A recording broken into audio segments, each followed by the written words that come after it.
Good morning, Wabash.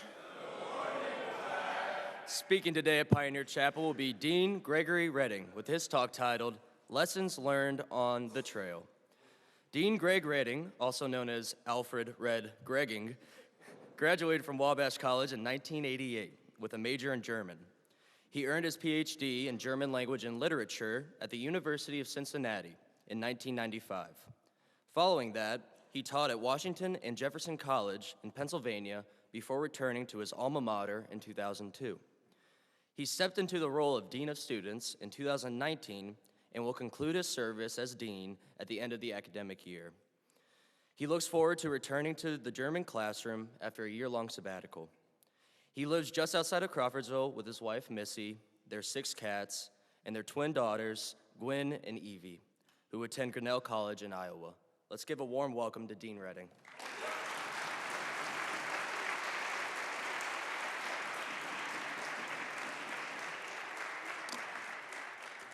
Good morning, Wabash. I'm so glad to be with you all this morning, and I really want to thank Chris Cantu and the Sphinx Club for the opportunity to give a chapel talk that isn't prompted by a crisis on campus, as I've had to do before as Dean of Students. And that's how most of you know me, as a Dean of Students, and that has become an important part of my identity. But like everyone, I have other identities as well. I'm a husband, a father, a cat dad. I'm a German professor, among other things. And you know, each of our identities gives us a lens for viewing the world and thinking about our place in it. The way I'm dressed today reflects one of my other core identities. I'm a runner. Specifically, I'm an ultra runner, and even more specifically, I'm a trail runner with a passion for 100-mile mountain races in places like Colorado, Wyoming, and Utah. And that's why on the afternoon of June 20th in 2009, I was shuffling slowly down a dusty dirt road in Wyoming, somewhere around mile 99 of my first 100-mile trail race. I had spent the previous 30 hours running on single-track trails in the tough terrain of the Bighorn Mountains. I had slogged for a day and a night and part of another day through deep mud and freezing snow melt, up steep climbs and down the other side, and I was physically exhausted. But I had the finish line in sight. By this time, I was sharing the course with runners in shorter races that had started early on that second morning. A 50K runner caught up to me, and he passed me, and as he did so, he glanced back and he saw my race number. It was this number, which identified me as a 100-miler. And he said, "You are about to do something really special." His comment broke an emotional dam inside me, and I immediately felt tears welling up in my eyes as the full measure of my physical, mental, and emotional investment into that race caught up to me in an instant. To this day, I'm 16 years later, and after many more 100-milers, I still choke up a bit when I think about it.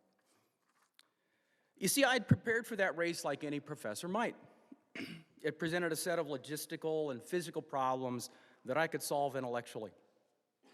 How to train, how to fuel, what gear to use, how to stay up all night, how to just keep moving.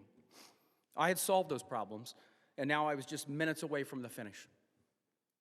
But what I hadn't prepared for was how the race would affect me emotionally. I didn't realize that the person who finished the race would be different than the one who had started it. So the traditional finish award for a 100-miler is a belt buckle, not a medal, a belt buckle. There's a reason for that. You can ask me later. At Bighorn that year, I earned my first buckle, but I also earned a different understanding of self. You know, running a 100-miler puts you in your own headspace for a very long time.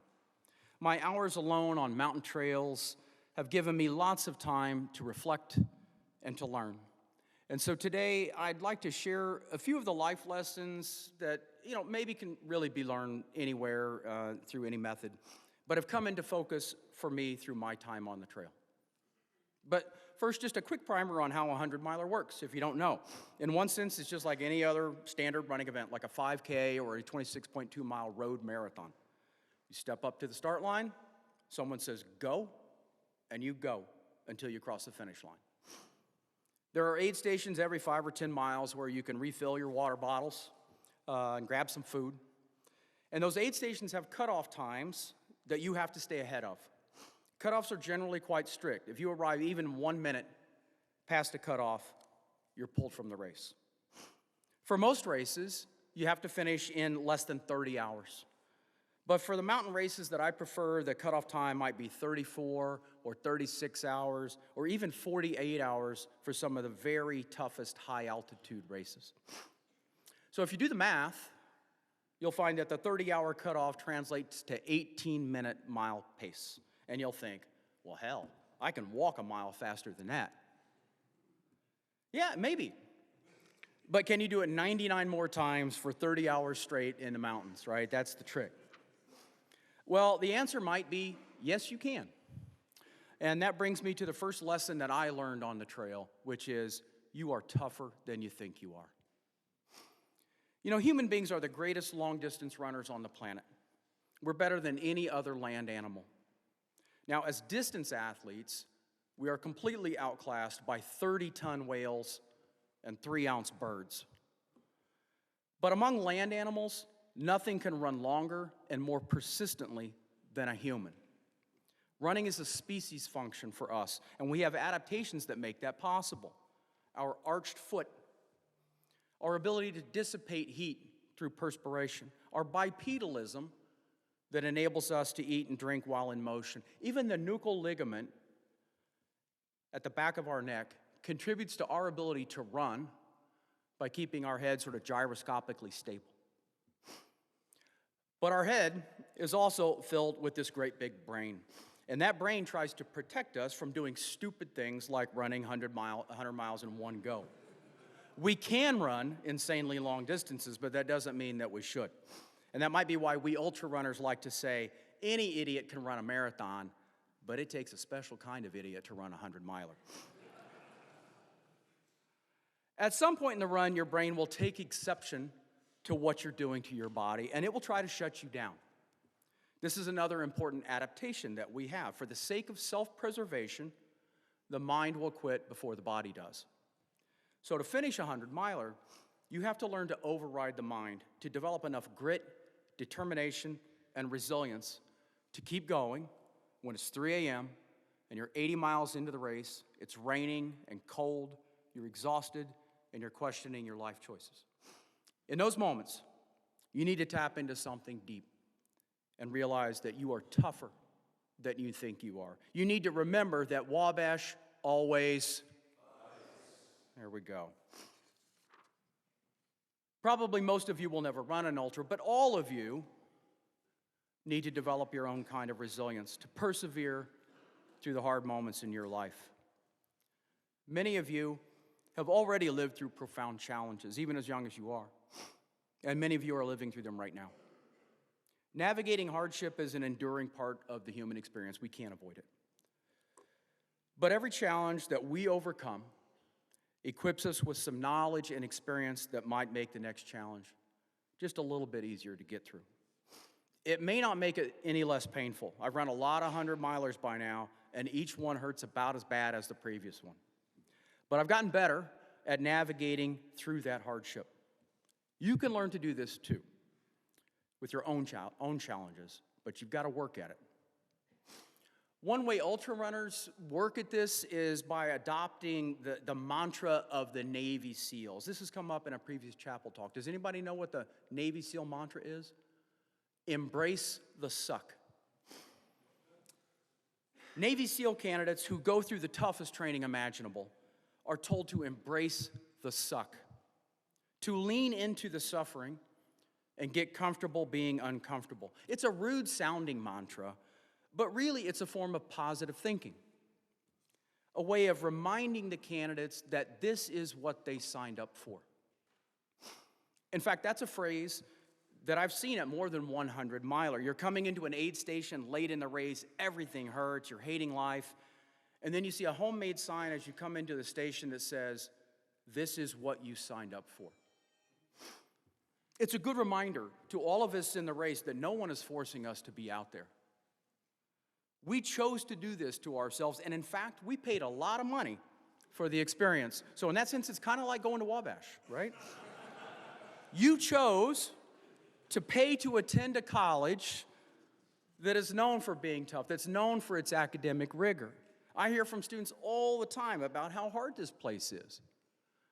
But I also know that deep down, you wouldn't want it any other way. We're a week or two away from the toughest part of the semester, when everything seems to be due at the same time, the work's stacking up. Many of you, probably actually even most of you, are going to say, "Man, this sucks." You need to embrace that suck. This is what you signed up for. So this is good advice, except when it's not. Maybe you've heard the Jeremy Goldberg quotation that goes, "Courage is knowing it might hurt and doing it anyway." Stupidity is the same, and that's why life is hard. On multiple occasions in my running adventures, I have found myself at that junction between courage and stupidity. In 2019, I was running a 100-miler in the Black Hills of South Dakota. It was dangerously hot with a heat index over 100 degrees. It didn't even get cool off overnight. Every aid station looked like a trauma unit with runners in distress. At the mile 82 station, I started just violently vomiting after trying to take in some fluids. And I was lying in the dirt, curled up, turning myself inside out from retching. And a volunteer said, "That's your kidneys talking to you. You need to get to the hospital right away." "No, I'm fine," I said, and I stood up and I got on down the trail. Wabash always fights, right? I thought to myself. With about 3 miles to go, I knew I was in serious trouble. I couldn't stay awake. I just felt like I was lapsing into unconsciousness. I couldn't make my body work. It felt like it was kind of folding in on itself.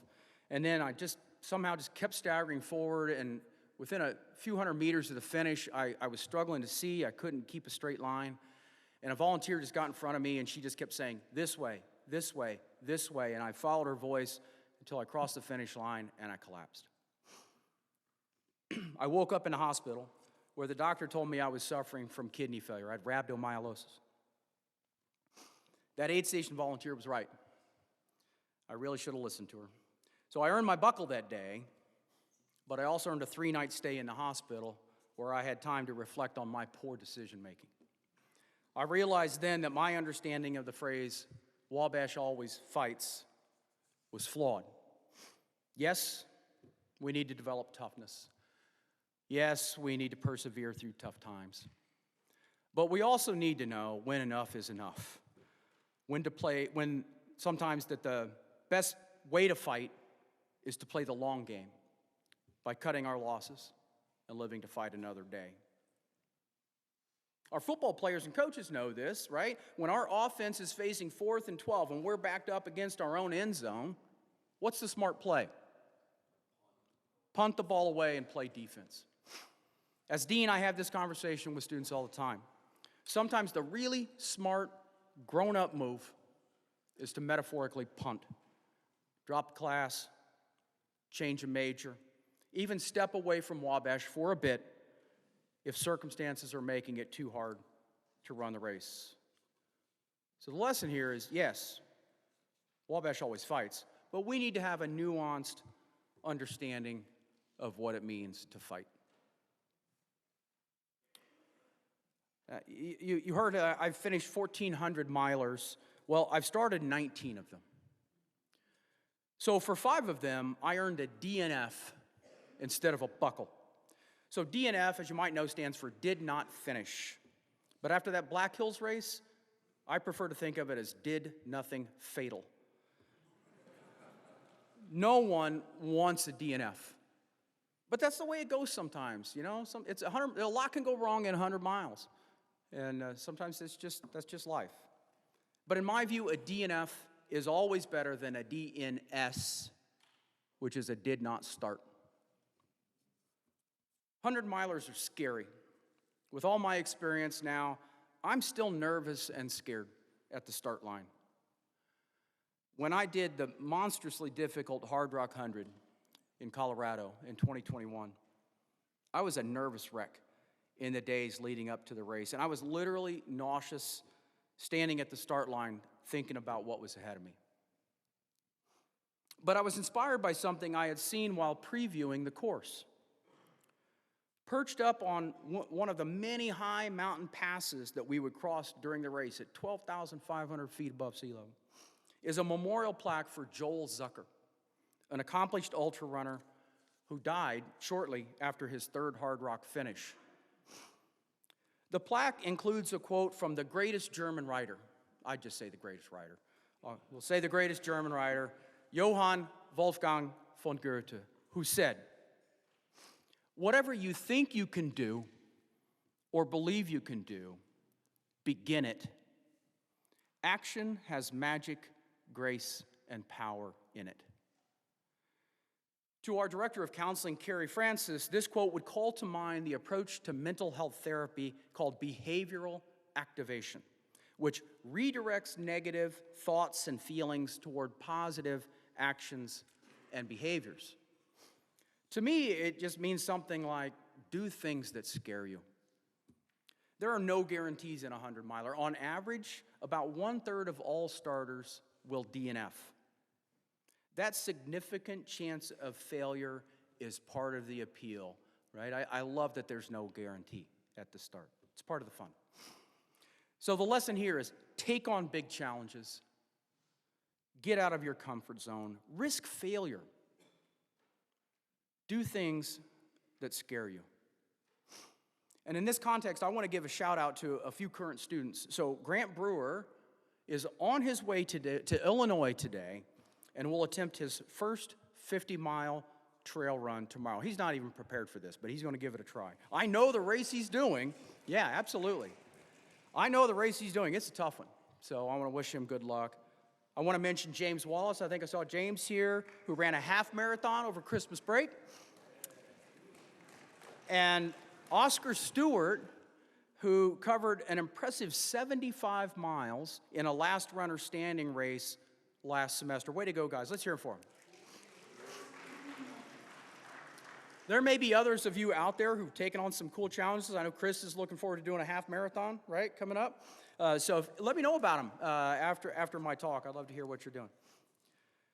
So, for this next part, I thought about offering some wisdom about running your own race. Don't get caught up in what somebody else is doing. Don't run their pace. Or maybe something about how my best races are not necessarily my fastest races, and that success can mean different things on different days, and that we each get to define what success means to us.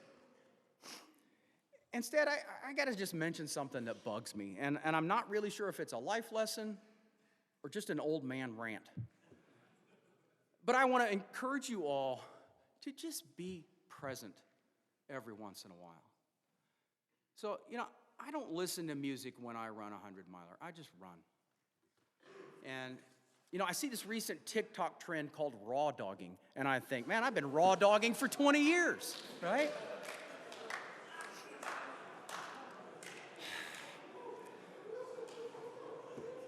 I see lots of other runners who do listen to music, and sometimes I don't even realize it until I say something to them and they don't respond, and then I notice their shocks or their earbuds. To each their own, right?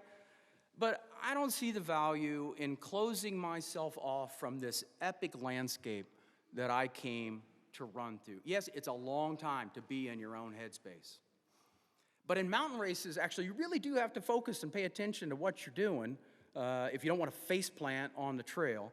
And plus, you're sharing that trail with bears and mountain lions and rattlesnakes, had that experience, and moose, which are really dangerous and unpredictable. So you need to be aware of your surroundings. And so every day here on campus, I see so many students walking around with their headphones on or their earbuds in and staring at their phone, closed off from their fellow Wallies. I say hello to a guy on the sidewalk, and he doesn't respond. I don't know if he's just avoiding the dean, right? Or if he's listening to his tunes. Probably both. I don't know, we seem to always want to be distracted from where we are instead of just being where we are, being present in the moment. So I challenge you all to be present more often. Let's be more open to each other and hear the world around us, which admittedly lately sounds like a lot of jackhammering and weed eating and all that, but you get my point, right? All right, rant over.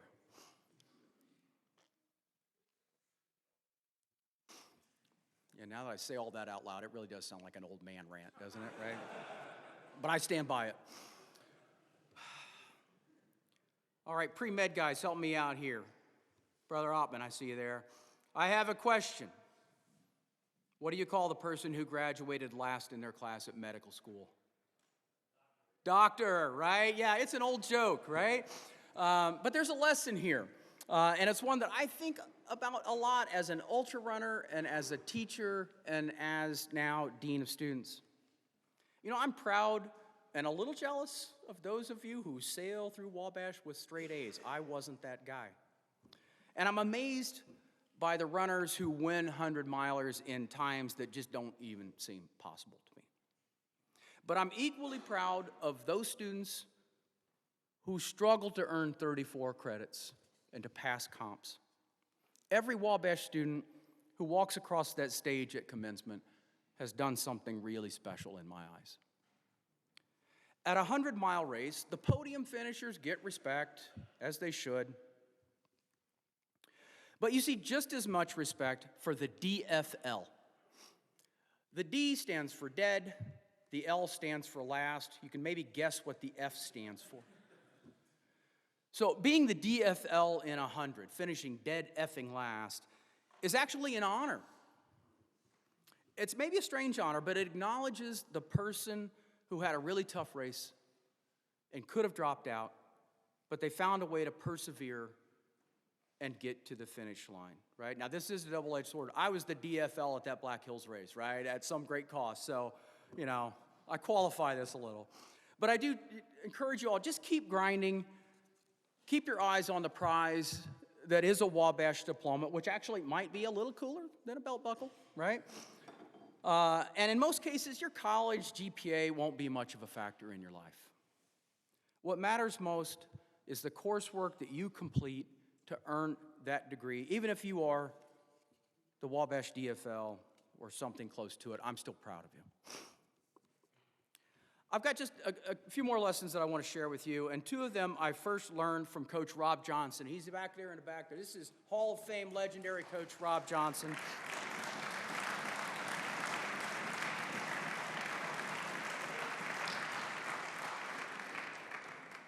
You know, Coach is the master of the inspirational rhyming aphorism that he used to motivate track and cross country athletes back in my day.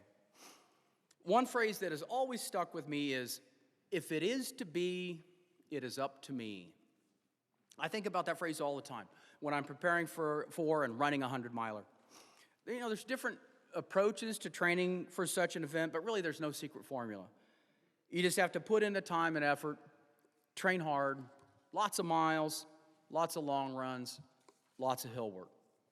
No one else can do those training miles for you. And you can't fake your way through 100. But I know that if I've been consistent and I've put in the work ahead of time and I step up to the start line, having properly prepared for what is in front of me, I've given myself the best odds for success. Conversely, I know that if I haven't prepared all that well, I can't expect a great result. If it is to be, it is up to me. When Coach Johnson would say that to his teams, he was referring specifically to athletic achievement, but Coach also meant this to be life advice. It applies to everything you do at Wabash. Your college experience is what you make of it. You have to put energy into the system. You have to put the time into preparing for your classes or any other endeavor that you choose to pursue. If the letter grade A indicates excellence, then you need to think about what it would mean to be an excellent student in a given course, if that is the grade that you want to earn. If it is to be, in this case, it's up to you. But that doesn't mean that help isn't available or desirable. 100-milers lean on lots of support to get through a race. We have aid station volunteers who keep us stocked with food and fluids. We have medical staff that keep us safe, trail stewards who clear and mark the trails.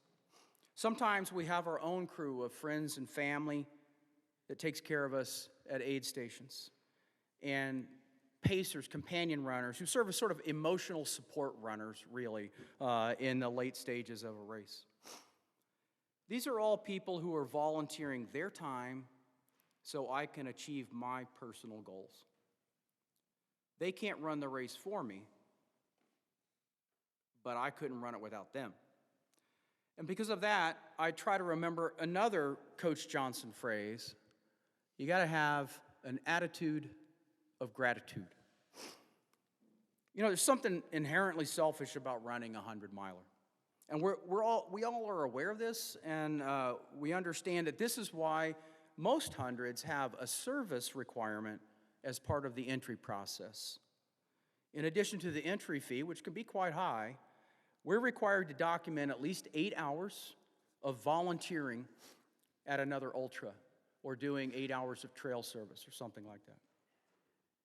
And during the race, we make sure to thank the volunteers for all that they do to keep us moving down the trail. Pursuing a college degree is also an inherently selfish activity. And that's not as problematic as it sounds. I don't mean it to be. But it becomes a problem if you do not acknowledge the sacrifices that other people have made for you. You know, your parents and guardians are chief among them. But most of you out there also benefit from scholarship money provided through the philanthropy of Wabash alumni and friends of the college. Lots of people are invested in your success. You need to honor those people by always giving your best effort. Each time you skip a class, each time you choose not to complete an assignment, each day you neglect to take advantage of the many resources and opportunities that are available to you as a Wabash student, you're actually doing a disservice to all those people who are making this experience possible for you. So please remember those two phrases of Coach Johnson that go hand in hand. If it is to be, it is up to me. An attitude of gratitude. And one way you can do that, and this is the last point that I want to share with you today, is to acknowledge your privilege. A few weeks ago, I ran a really tough 50K race down in the Owen Putnam State Forest, a little south of here. I had a good, not great day. And when I got home, my wife asked me if I had any fun. Well, fun is a problematic word when it comes to ultra running, right? We have our own definitions of fun. It is fun for me, but, I thought about what she asked, and I said, what I felt out there on the trail that day was just a profound sense of privilege. How lucky am I, as a 59-year-old heart attack survivor, that I get to run tough races in beautiful places and call it a good time. How privileged am I to have the time and money and ability to share mountain trails with a crazy bunch of like-minded individuals who are all competing against each other, but at the same time supporting each other and hoping that everyone experiences their version of success. And how lucky are you that you get to attend this amazing college where you are challenged every day by professors, coaches, staff, and peers, where many dozens of people are invested in your success, where you have opportunities that so many others can merely dream about.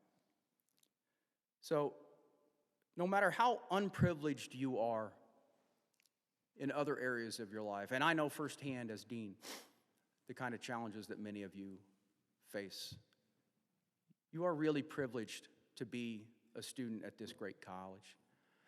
And so I encourage you to think about the lessons that I shared with you here today and make the most of it, okay? Thank you.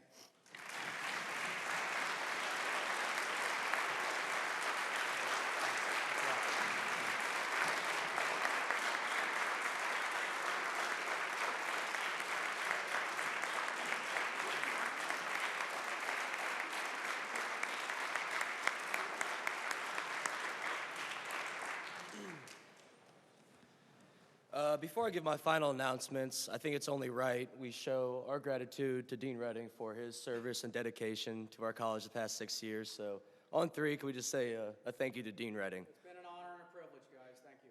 1, 2, 3. Thank you, Dean Gregory. Love it. Yeah.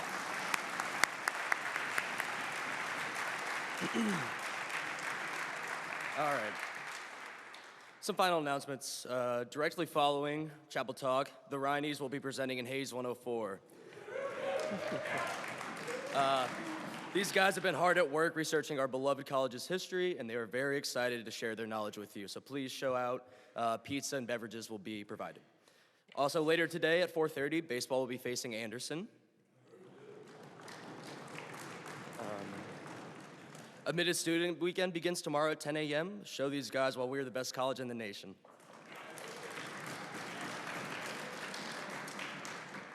On Saturday, lacrosse will face Oberlin at 1 o'clock.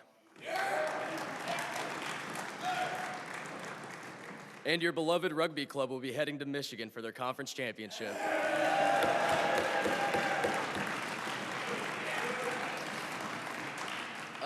Lastly, I want to welcome Matt Lepper to the stage to share some words about a special event this Saturday.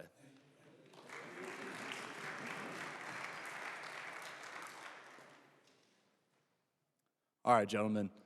We just heard a wonderful talk from Dean Redding about being present and making the most of our Wabash experience.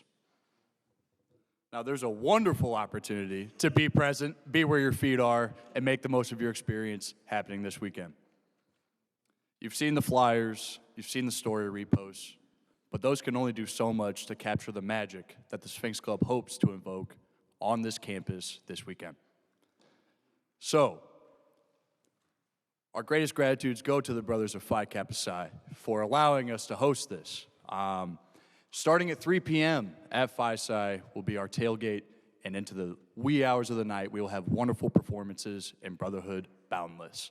So I hope to see you all there. Support your sports teams, but make some time in your calendar to come see Ralph's mother come to town this Saturday. Thank you.